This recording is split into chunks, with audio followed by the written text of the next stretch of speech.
Et on termine les amis, on termine avec Julien Latouche, le fondateur de Robin, qui vient nous voir régulièrement. Salut Julien. Bonjour Stéphane. Robin, un mot sur Robin, tu nous rappelles ce que tu fais Julien? Oui, l'interlocuteur juridique rassurant des entrepreneurs. Voilà, toujours.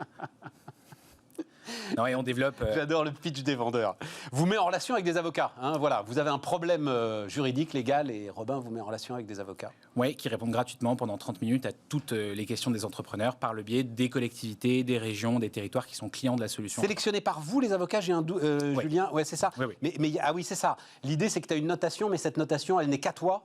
Elle n'est pas publique, c'est ça le truc. Hein. Parce que quand on dit un avocat, il peut y avoir de tout et de n'importe quoi. Donc nous, on va avoir des avocats experts, disponibles, rassurants, qui répondent bien à l'entrepreneur. D'où la sélection qu'on fait en interne. C'est un peu ce qui se fait sur les plateformes avec les artisans aussi. On voit ça maintenant, hein, avec Travolib, etc. Et tout. En fait, tu es le Travolib de l'avocat. Alors, de temps en temps, on s'est dit qu'on allait, parce que c'est vrai que c'est des sujets très intéressants, et voir avec toi un certain nombre de sujets. Et en l'occurrence, celui-là m'intéresse beaucoup. Donc, tout ce qui tourne autour des loyers. Qui se renforce en fait. Hein, on pensait que c'était derrière nous cette crise de loyer. En fait, non. Avec la fermeture des centres commerciaux, tu penses que les choses vont peut-être se durcir à nouveau en fait dans les relations entre propriétaires et locataires. Déjà, le loyer pour un commerce qui est fermé, c'est vraiment la dépense insupportable. Enfin, je veux dire, je ne fais pas de chiffre d'affaires, mais donc je peux négocier un peu mes salaires avec le chômage partiel. Je peux obtenir le fonds de solidarité pour payer un peu mes salariés. Mais quand il faut payer son loyer, le bailleur peut légitimement dire non, on ne négocie pas.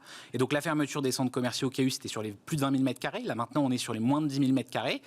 Et quand on dit centre commercial, on pense que le centre il ferme, mais les petits commerces, ils s'en sortent. Sauf qu'à l'intérieur du centre, c'est des petits commerces. C'est quelqu'un qui était salarié, qui a décidé de lancer son activité et qui a mis encore de l'argent sur la table et qui se voit dans l'impossibilité de payer son loyer. Donc oui, la dépense, elle est insupportable. Beaucoup de mesures ont été mises en place pour le mois de novembre, on pourra en parler. Mais pour ce qui s'agit de la suite, ça commence à devenir très compliqué. Alors justement, le mois de novembre, parce qu'effectivement, c'était le mois de confinement. Donc, en gros... dispositif un peu complexe quand même, hein, c'est-à-dire un dispositif de défiscalisation, c'est ça, oui, Julien? Clairement. Moi, je suis donc restaurateur. Je paye un loyer de 1 000 € chaque mois.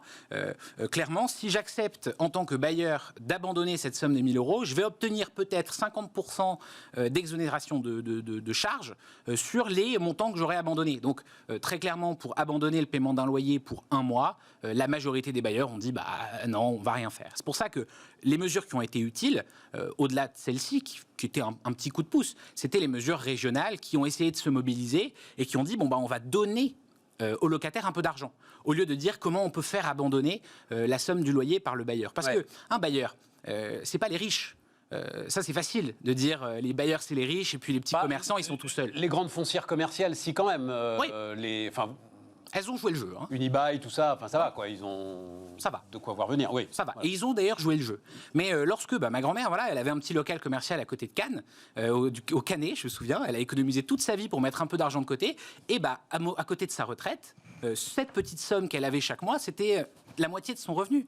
Et donc, ces bailleurs-là, on ne peut pas leur dire vous avez qu'à annuler le paiement du bail. C'est pas si facile. Tout à fait. Donc, je pense que les solutions qui marchent bien, c'est les solutions qui aident les commerces fermés à avoir une petite somme d'argent qui permet de continuer de payer son bailleur. Voilà, ça, c'est ce qui a bien marché. Et ça s'est fait à l'échelle régionale, tu dis Oui, bien ça s'est fait à l'échelle régionale, ça s'est fait au niveau... donc, par exemple, typiquement, la région sud, donc la région PACA, a mis en place une enveloppe, a voté une enveloppe de 6 millions d'euros pour attribuer jusqu'à 500 € par entrepreneur qui n'arrive pas à payer son loyer. Résultat, en 2 mois, l'aide a été complètement vidée, complètement utile, et elle a aidé 6 000 commerçants qui étaient dans cette situation. Mais derrière, on peut aller dans des territoires beaucoup plus petits, où la région n'a pas été l'acteur qui s'en est occupé, mais la ville s'en est occupée, parce que le maire détient la compétence des locaux commerciaux. C'est la personne qui a la compétence foncière. Tout à fait. Donc elle a pu dire, moi, j'accepte que tous mes loyers, je ne les demande pas.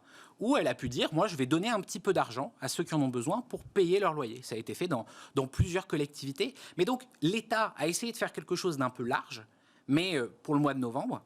Les régions, les collectivités ont aussi fait beaucoup de choses pour le mois de novembre. Mais derrière, ça continue. Il faut continuer à payer son loyer. Et le mois de confinement, ce n'était pas que novembre. Si on est sincère, le commerce, aujourd'hui, se sent encore en confinement. Oui, c'est difficile pour eux. Ils n'y arrivent pas. Voilà, ils n'y arrivent pas. Vous le voyez. Tu le vois, toi, dans tes clients, justement, c'est aujourd'hui un truc qui te remonte de manière importante, quoi, urgente. Aujourd'hui, sur les numéros d'aide qu'on met en place, on est sur à peu près 15% des demandes qui portent sur je suis locataire d'un local commercial, j'ai appelé mon bailleur pour lui dire comment on peut faire, et il m'a répondu allez vous faire voir. Voilà. Donc, très concrètement, ces gens-là, c'est ceux qui sont en demande. Voilà. Alors après, Bercy a dit qu'ils allaient faire quelque chose. Il faut le dire d'un mot quand même, c'est pas forcément l'intérêt du bailleur. C'est-à-dire le bailleur, il faut qu'il réfléchisse lui aussi à savoir si je ruine mon locataire présent, est-ce que j'en retrouverai un? Enfin, on va être dans une situation, en sortie de crise, dans une situation pour le commerce.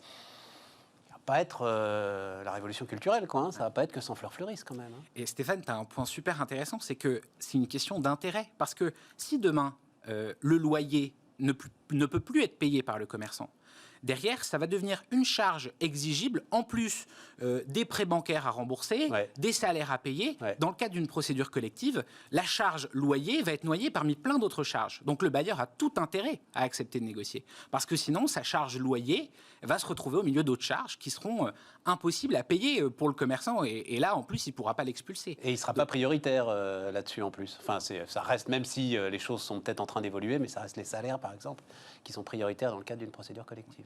Et c'est pour ça qu'il faut donner les moyens à ces locataires de payer leurs bailleurs et pas réfléchir à un moyen pour empêcher les bailleurs d'exiger cet argent. C'est pour ça que la région Île-de-France a fait une aide aussi de 1 000 euros. Elle a super bien marché. Je crois qu'il reste encore 5 millions d'euros à pourvoir sur cette enveloppe budgétaire et qui a aidé énormément d'entrepreneurs en difficulté. Ça marche bien. C'est demandé. Et ces collectivités-là ont cet argent dans la compétence économique. Donc, il faut le solliciter, il faut aller voir ce que peut faire sa région, il faut aller voir ce que peut faire sa ville, et il y a des solutions. C'est pas la première fois que tu m'en parles d'ailleurs, hein, des aides régionales. C'est-à-dire, elles sont moins... Alors, ceux qui ont des très bons experts comptables ou qui sont bien conseillés par des jeunes start-up innovantes le savent, mais en fait, elles sont peut-être moins connues que les grands dispositifs d'aide nationale, ces aides régionales aujourd'hui Clairement, mais l'aide régionale, elle peut apporter un coup de pouce à un instant T. Ouais. Elle ne pourra pas se substituer à ce que l'État peut faire. Oui, le évidemment. Problème du bail, c'est un problème qui doit être réglé. Là, Bruno Le Maire a dit, lorsqu'ils ont fermé les locaux commerciaux, enfin les centres commerciaux, qu'une aide, que quelque chose allait être fait pour aider au loyer. Donc, on attend vraiment cette mesure. Ces restaurants, ces artisans, ces entrepreneurs attendent ces mesures avec impatience.